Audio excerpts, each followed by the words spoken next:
harus mundur. Aduh, 2 jam ini. Sana mundur. Tot.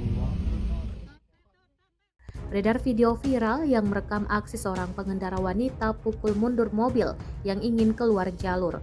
Mobil sedan hitam tersebut terus dipaksa mundur karena memaksa berada di jalur yang salah. Saat pengemudi perempuan tersebut melajukan kendaraannya secara perlahan, mobil sedan itu lantas mundur secara perlahan.